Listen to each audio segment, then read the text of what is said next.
Salam və istədəblər, hər vaxtınız xeyir. Bu gün sizlərlə birlikdə dövlət qulluğunun imtahanında düşmüş fərqli sual tiplərinə baxacağıq. Təbii ki, burada rəqəmsal məntiqə aid sual növlərindən var. İndi başlayaq bir nömrəli sualın izahı ilə.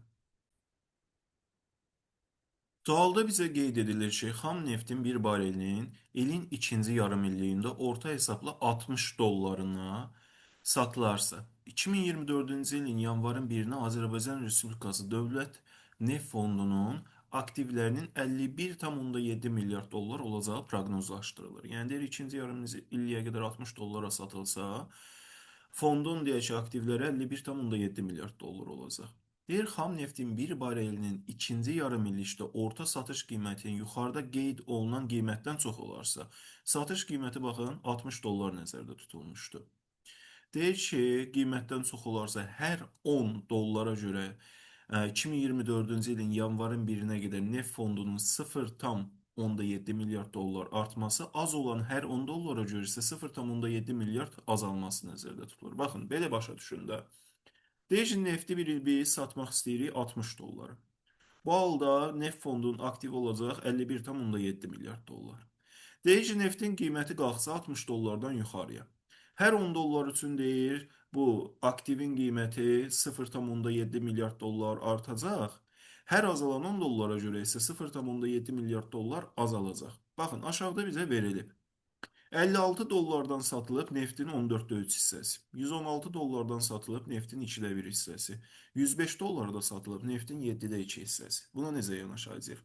Biz hal-hazırda nə qədər neçə barel neft olduğunu bilmirik. Bizə nə lazımdır? Bu 56'ya satılıb, 116'ya satılıb, 105'e satılıb. Bunların orta qiyməti maraqlıdır bizə. Çünki burada orta satış qiyməti deyir. İndi fikirləşməliyim, özümdən bir ədəd verib, bunun 14'də 3'ünü, 2'də 1'ini taparaqdan həmin barellərin orta dəyərini hesablaya bilərik. Bunu da necə eləyək? Baxın, 14'ə 2'yə və 7'yə ortaq bölə biləcəyimiz ədədlərdən biri nədir? 70'dir. 14'ə də bölünür, 2'yə də 7'yə də. Bu müxtəlif ədədlər bunu 140'da qəbul edə bilərsiniz və s. Bizim dəyərimiz bu halda dəyişməyəcək. Deyək ki, bizim əlimizdə 70 barel neftimiz var. Bu 70 barelin 14'də 3'ü nə qədər edir bizim üçün? 15 barel. Deməli 15 barel 56 dollara satılıbdırsa, yazdım. 15 barel bərabərdir 56 dollardan satılıbdır. Bunu bildik. Bizim ümumi 70 barel neftimiz var idi. Bunun 2'də 1 hissəsi. O da bərabərdir bizim üçün 35 barelə. Bunun da qiyməti 116 dollardan satılıbdır. Yəni 35 barel neftin hər bareli 116 dollardan satılıb.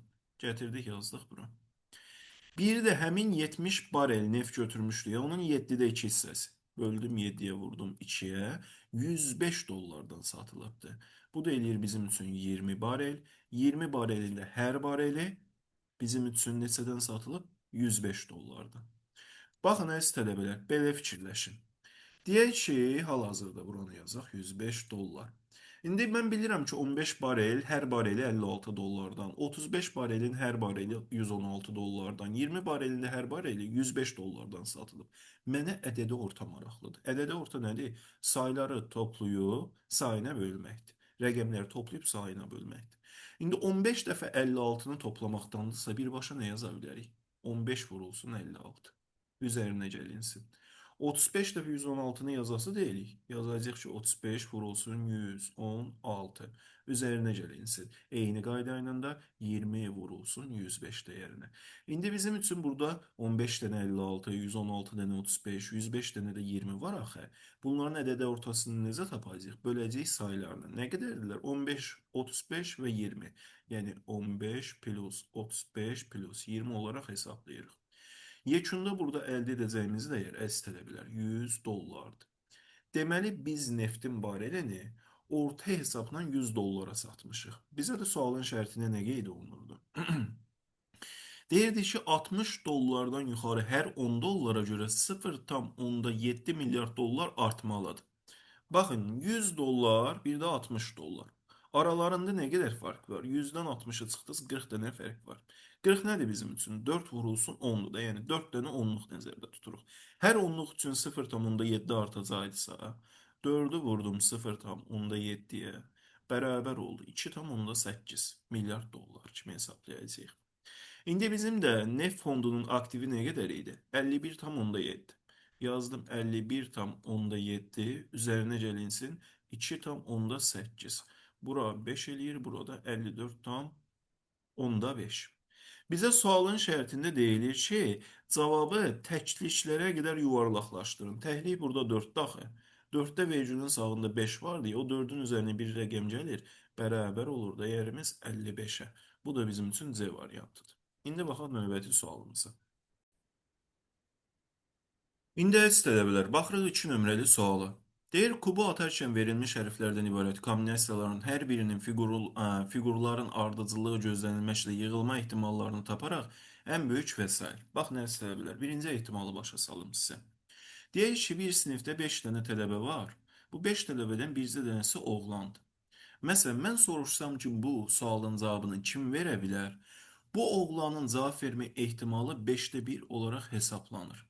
Yəni istədiyimiz o oğlan dediyə oğlanı götürürük, bölürük ümumi sinifdəki tələbələrin sayına.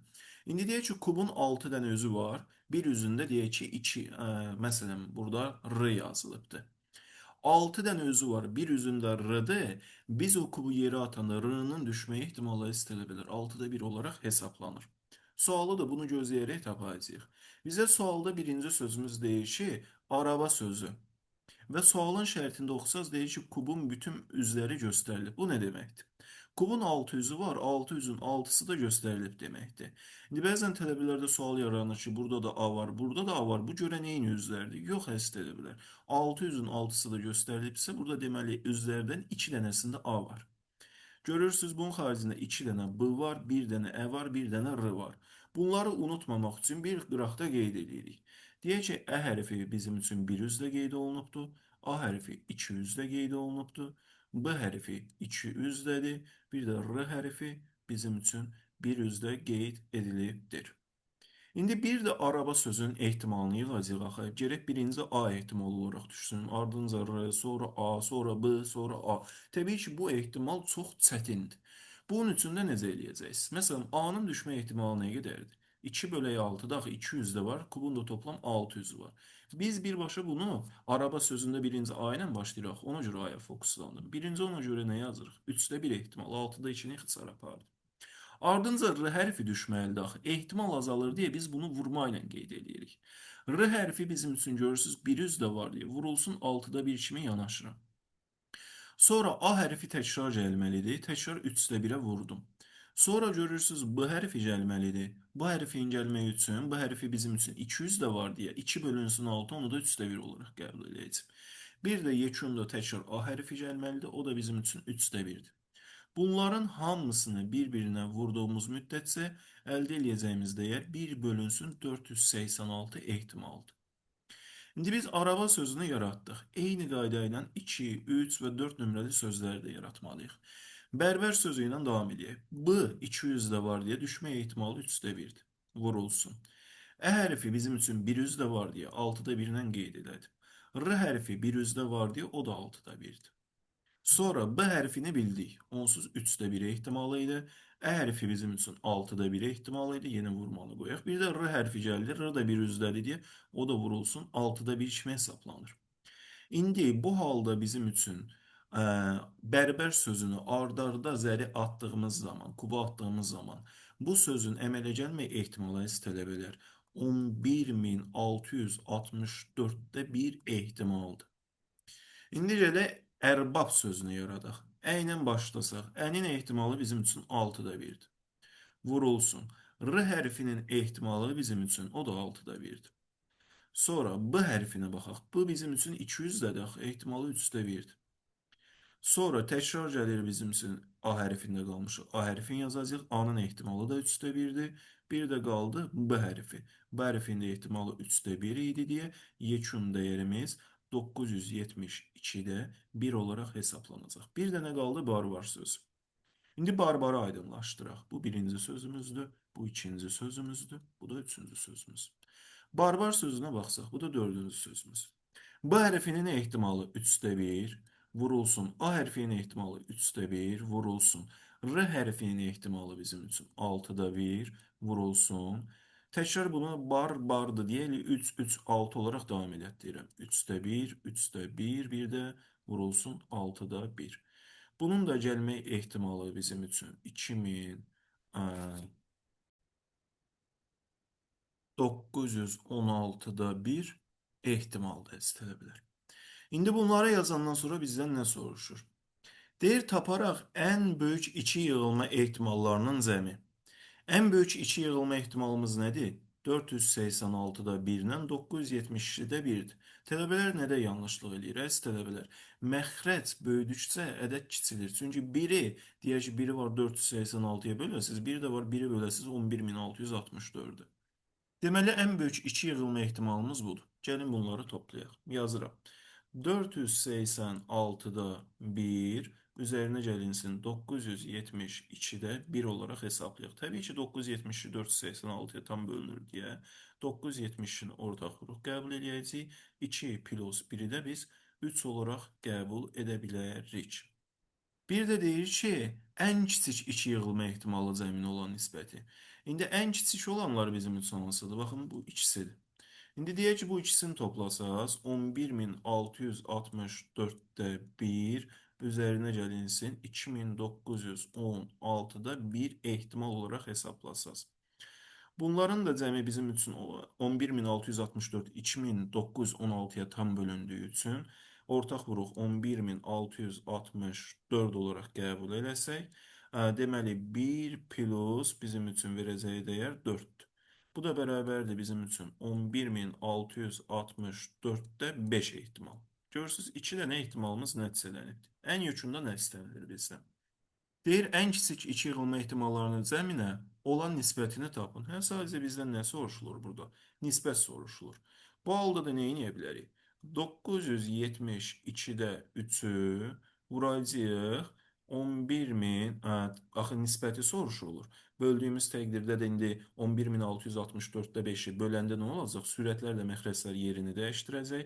5 enəcək aşağıya, 11664'də qalxacaq yuxarıya. Deməli 11664'ü 324'e böldüyünüz təqdir, 972'ye böldüyünüz təqdirdə yuxarıda qalır bizim üçün 12. Burada da 3'ümüz var. Vurulsun 3 bölünsün 5. 5'də 36. Bu da bizim üçün B variantını ödəyir. Davam edək növbəti sualımızla. 3 nömrəli sualda deyilir ki, hansı ən kiçik ədədi 3, 3, 4, 4 və 7, 7 bölsək qalıqda 2 alınır? Əziz tələbələr, bu əkobdur. Əkobu xatırlasaq nə idi? Ən kiçik ortaq bölünən idi. İndi bizə lazımdır ki, 3-ə, 4-ə və 7-yə bölünən ən kiçik ədəd. Bunu da hesaplamaq üçün ən sadə qaydada 3'ü vurursunuz 4'ə, onu da vurursunuz 7'yə. Bərabərdir 84. Və deyir ki, bölsək qalıqda 2 alınır. Deməli, 2-ni də üzərinə gəldiyimiz müddətcə cavabımız bərabər olacaq 86-ya. Davam edək 4 nömrəli sualına. Deyir AB 7, 6, Y ədədi 3-ə qalıqsız bölünürsə, A, B, Y cəminə uyğun olan ədədlərin kodlarını seçin. Bir xeyli tələbə bu sualda əziyyət çəkmişdi. Bu sualda qayda nədən ibarətdir tələbələr? Bir rəqəmin ədədləri, yəni hədlərinin cəmi 3-ə bölünürsə, deməli həmin ədəd də 3-ə bölünür. Misal üçün, bəsit bir örnək verim sizə. Deyək ki, 721 ədədi və ya 700 biz deyək ki, 20 ədədi. 720 ədədi əziz tələbələr bizə 3-ə qalıqsız bölünəcək. Niyə? 7, 2 və 0 hədlərini toplasam 9 edir. 9'un özü 3'ə bölündüyü üçün deməli həmin ədədimiz də bu ədədimizdə 3'ə bölünmək məcburiyyətindədir. İndi bu sualı hesablayanda onsuz ortada 7 ilə 6'nı bilirik. Biz bunu 13 olaraq qəbul edirik. Cəmini hesablayırdıq da. Bir də deyir ki, A, B, Y-nin cəminin bərabər olduğu uyğun kodları tapın. Tələbələr nə etmişdi? Ədədləri bir-bir dəyərləndirmişdi. Yanlışdır tələbələr. Bizə deyir ki, A, B, Y-nin bərabər olduğu kod nömrələrini seçin. İndi məsələn, A, B, Y-nin cəmi deyək ki, bir nömrəli kodda ifadə olunan 4'ə bərabər olsa. A, B, Y-nin cəmi 4 olanda 13'ün üzərinə 4 gəlirəm 17. 17 3-ə qalıqsız bölünmür, axı bu ədədimiz də 3-ə qalıqsız bölünsün. Deməli, bir yanlışdır. Sonra gətirsəm A, B, Y-nin cəmini 2 nömrəli kodla ifadə eləsəm. Yəni dəyərimiz nədir ədədimiz? 21. Bu sefer de 13'ün üzerine geleceğim 21. 13'ü aradan elde eləmişdik. Bu 7 ile 6'nın zemini. A, B, Y'nin zemi neye beraber olur? 21'e. Deməli hamısını toplayan zaman 3'e bölünsə, bu verilen bizim için 5 rəqəmli ədədimizdə 3'e bölünməlidir. 13 ile 21'in cəmi eləyir 34. 34 3'e qalıqsız bölünmədiyi üçün 2 de bizim için uğursuzdur. 3 nömrəli kodu sınayaq. Ədədimiz neçə eləyir? 26. Yəni deyir ABY-nin cəmi 26 olsa. 13'ün üzərinə 26 gəlsəm bərabər olur 39'a.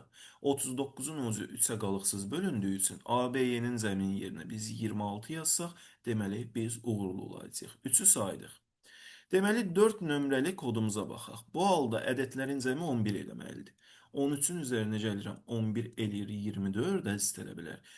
Əgər biz bu ABY bu halda bizim için 11 eləyən zamanda değerimiz 3'e qalıqsız bölünür. Ona görə 4 nömrəli kodumuz da uğurludur. Gəlin 5 nömrəli kodu sınayaq, yəni 15 dəyərini. İndi 13'ün üzerine 15 gəldiyiniz müddətcə eləyir 28. 28 3'e qalıqsız bölünmədiyi üçün bu halda bizim için 5 nömrəli kod da uğursuzdur. 6 nömrəli kodu yoxlayaq. 13'ün üzerine 10 gələcəksiniz 23. 3'e bölünmür. Deməli 6 da uğursuzdur. 13'ün üzerine bu sefer 20'ni gelseniz 33, 33 3'e bölündüğü için 7 nömrəli kodumuz da uğurludur. 8'i de yoxlayaq. Biz əslində variantı tapmışıq, axıra qədər yoxlayaq. 8'i yoxlayaq. 13'ün üzerine 12 gəlsəz 25, 3'e bölünməyəcək. Uğursuzdur. 9 nömrəli kodda 16, 13 ile 16'nın cəmi 29, 29 da 3'e bölünmədiyi üçün 9 da uğursuzdur. Bu halda bizim doğru variantımız 3, 4, 7. Yəni kodları soruşurdu. 3, 4, 7 de bizim üçün D variantını ödəyir. Hər birinizə imtahanlarda uğur diləyirəm.